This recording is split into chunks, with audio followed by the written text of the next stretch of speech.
Bienvenidas y bienvenidos a esta exploración. Hoy nos adentramos en esa red complejísima que conecta nuestro cerebro y médula espinal con todo el cuerpo. Y en los sistemas que lo protejan, que son fascinantes. Justo. Vamos a analizar extractos de un texto de psicobiología. Nos centraremos en cómo se organiza el sistema nervioso periférico y cómo se protege el sistema nervioso central.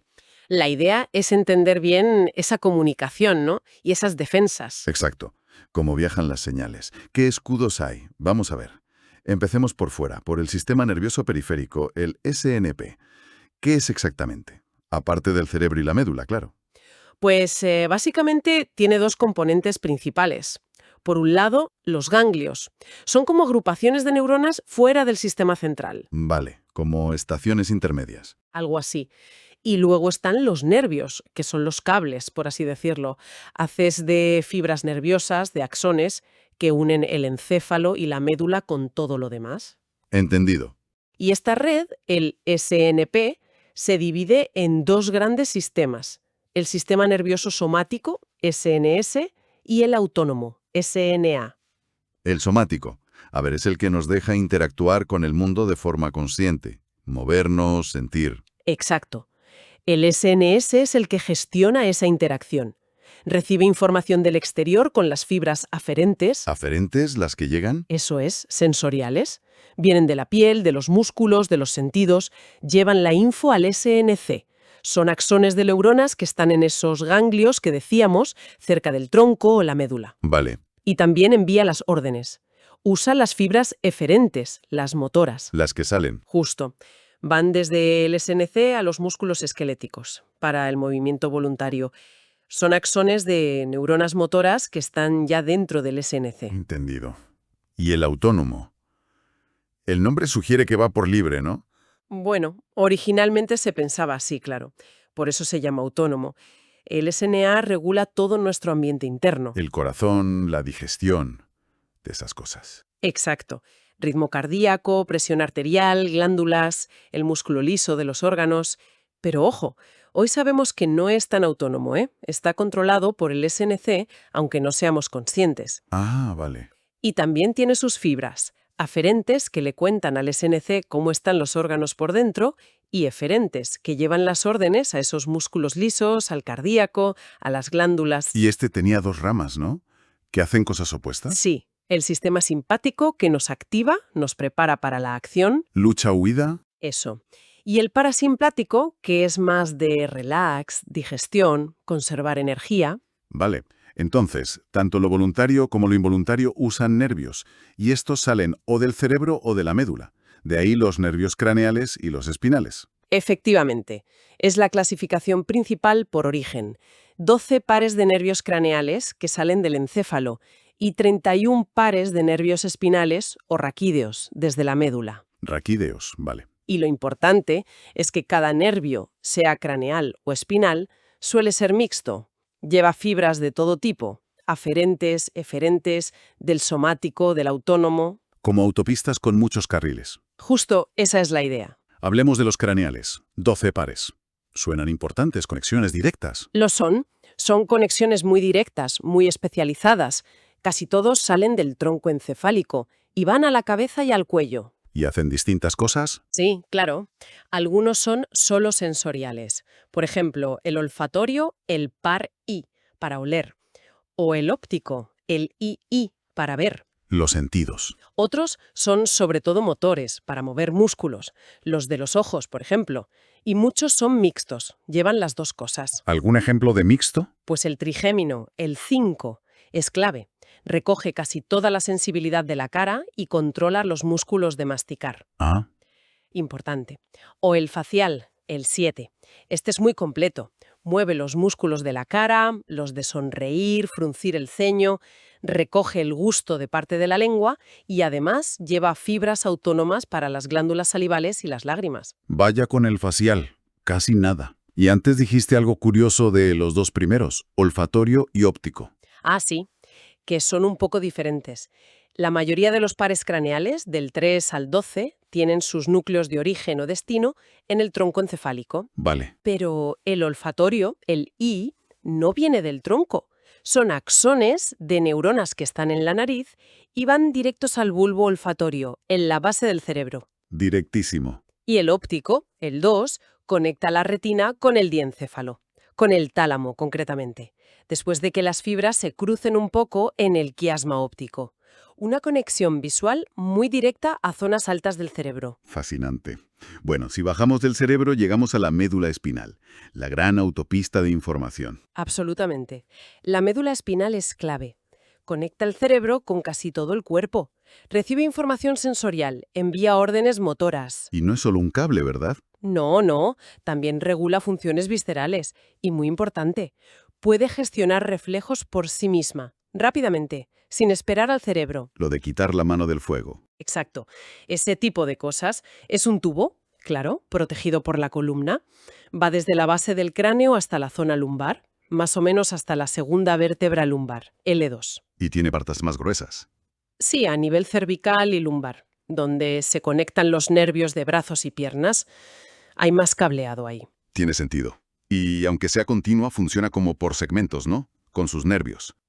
Eso es, funcionalmente se organizan 31 segmentos medulares, y de cada uno sale un par de nervios espinales, uno a cada lado. 31 pares en total. Sí, 8 cervicales, 12 torácicos, 5 lumbares, 5 sacros y 1 coccigio.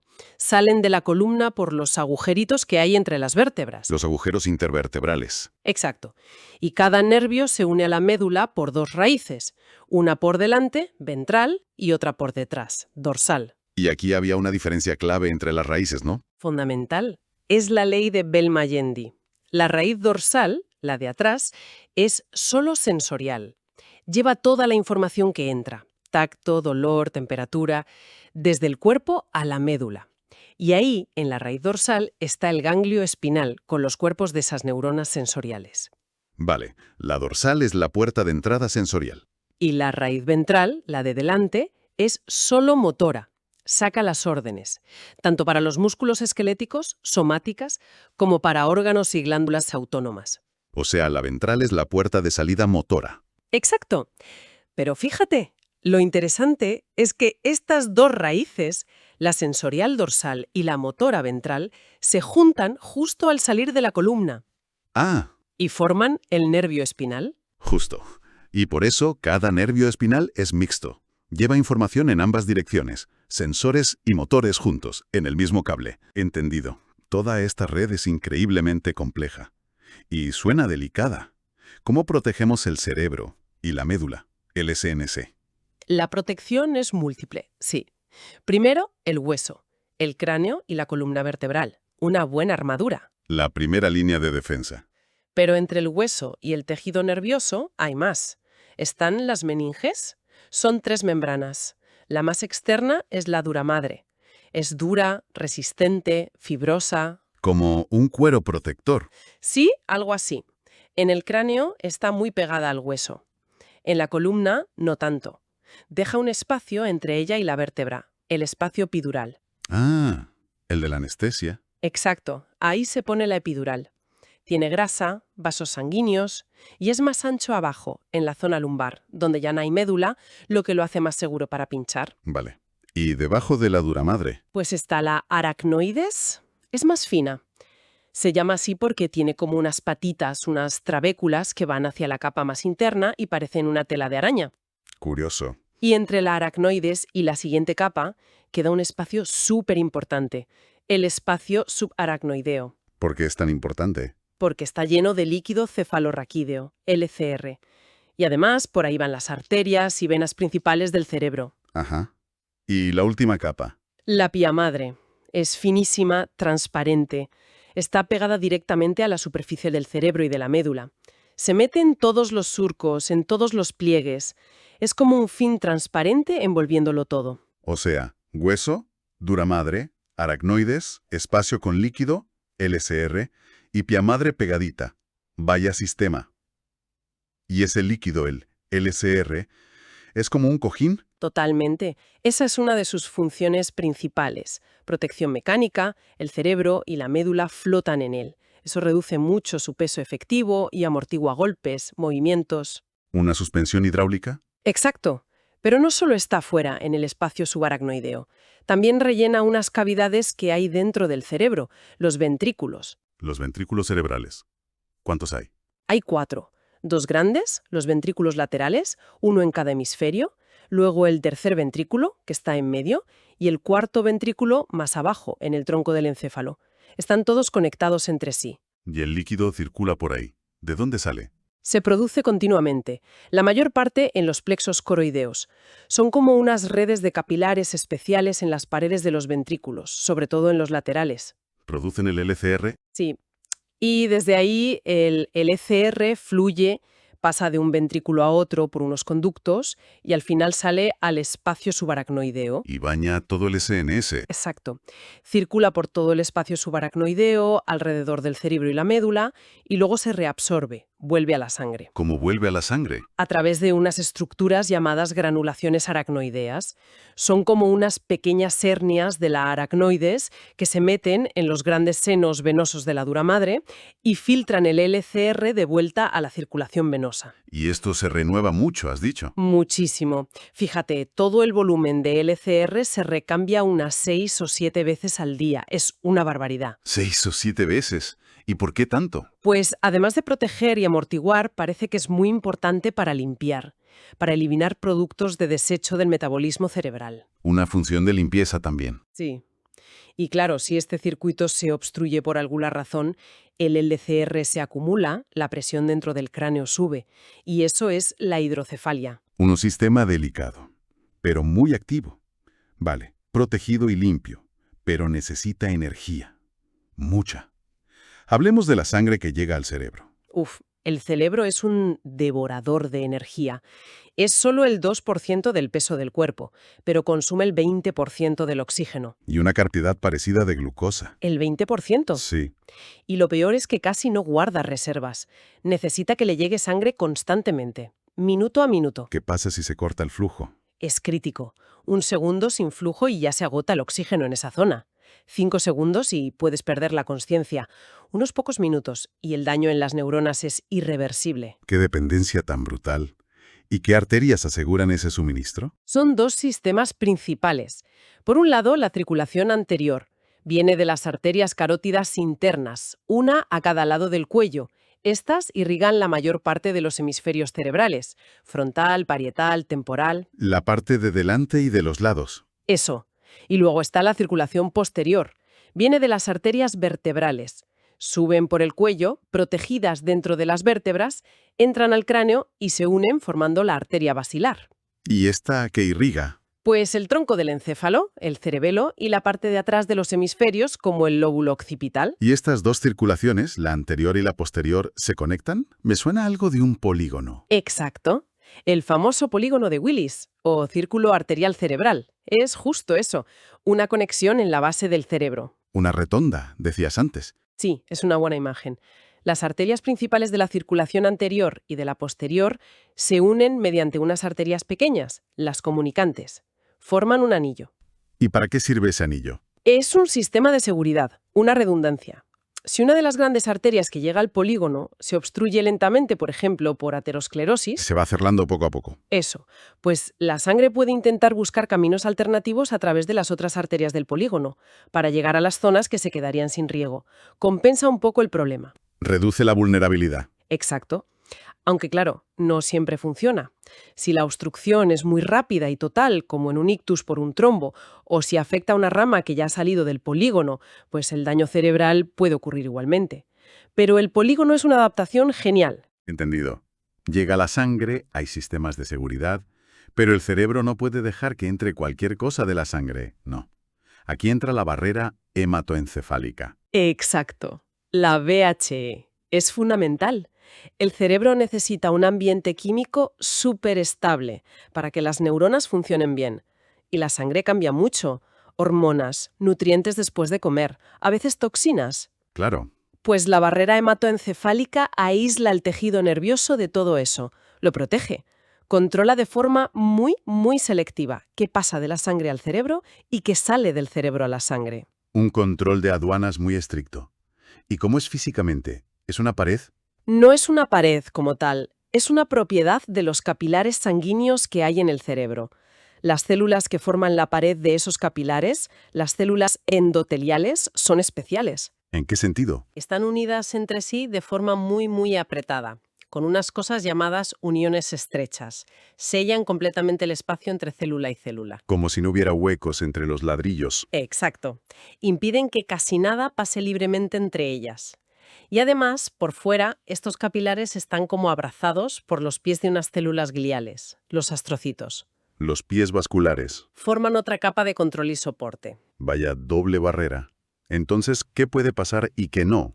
Pasan fácil los gases, oxígeno para adentro, CO2 para afuera, y moléculas pequeñas que se disuelven bien en grasa, o sea, liposolubles. Como el alcohol, por ejemplo. Sí, alcohol, nicotina, muchos anestésicos. Y también algunas drogas, como el éxtasis. Y ojo, que hay estudios que sugieren que el éxtasis podría dañar la propia barrera, hacerla más permeable. Peligroso. Y las cosas importantes, que no son liposolubles, la glucosa, los aminoácidos. Esas no pueden pasar así como así. Necesitan ayuda. Tienen transportadores específicos. Son como proteínas puerta en la membrana de las células, endoteliales, que reconocen esas moléculas y las dejan pasar de forma controlada. Puertas selectivas. Exacto. Hay transportadores para glucosa, para diferentes aminoácidos, para vitaminas. Y antes has mencionado algo de porteros que echan a la gente. Ah, sí. Las bombas de flujo o exportadoras. Son proteínas que están en la barrera y que reconocen muchas sustancias extrañas o tóxicas que a lo mejor han conseguido colarse por ser liposolubles, por ejemplo. ¿Y qué hacen? Las agarran y las bombean activamente de vuelta a la sangre. Las expulsan del cerebro. Es otro mecanismo de protección. Muy listo el sistema. Sí, pero tiene una pega importante para la medicina. ¿Cuál? Que estas bombas también reconocen y expulsan muchísimos fármacos que querríamos que llegaran al cerebro para tratar enfermedades. Es un desafío enorme diseñar medicamentos que puedan esquivar estas bombas y cruzar la VHE. Claro, un obstáculo para tratar problemas neurológicos. Entiendo. Oye, ¿y toda esta barrera cubre todo el cerebro por igual o hay excepciones? Hay excepciones. Pequeñas zonas muy concretas, generalmente cerca de los ventrículos. Se llaman órganos circunventriculares. ¿Y qué tienen de especial? Pues que ahí los capilares son más permeables. La VHE es más débil o directamente no existe. ¿Y por qué? ¿Para qué sirve eso? Permite que ciertas neuronas especializadas puedan probar directamente la sangre, detectar niveles de hormonas, de glucosa, de sal, toxinas, o también permite liberar hormonas directamente a la sangre, como pasa en la neurohipófisis o en la glándula pineal. Son como ventanas del cerebro para comunicarse químicamente con el resto del cuerpo. Exactamente, para regular el medio interno. Vale, creo que hemos cubierto mucho terreno. Hemos ido desde los nervios periféricos, el somático, el autónomo, Los craneales, los espinales, las raíces, luego toda la protección, las meninges, el líquido cefalorraquídeo la importancia vital de la sangre, el polígono de Willis como seguro. y finalmente esta barrera hematoencefálica tan selectiva, con sus puertas y sus bombas. Si tuvieras que resumir la gran idea, Yo diría que es un equilibrio increíble entre conexión y protección. El sistema nervioso necesita estar conectado con todo, sentirlo todo, controlarlo todo. Pero el centro de mando, el SNC, es tan vital y tan delicado que necesita una protección extrema a múltiples niveles: física, hidráulica y química. conexión y protección. Esa es la clave. Hemos visto la Organización para la Conexión, SNP, nervios mixtos y las múltiples capas de protección, hueso, meninges, LCR, VHE, circulación redundante. Es una obra de ingeniería biológica impresionante. Y nos deja con una reflexión final, ¿no? Mencionabas el problema de las bombas de la VHE que expulsan fármacos. Si esta barrera es tan eficaz defendiendo, pero necesitamos atravesarla para tratar enfermedades cerebrales graves, ¿qué se está haciendo? ¿Cómo se pueden diseñar fármacos que engañen a la barrera, que usen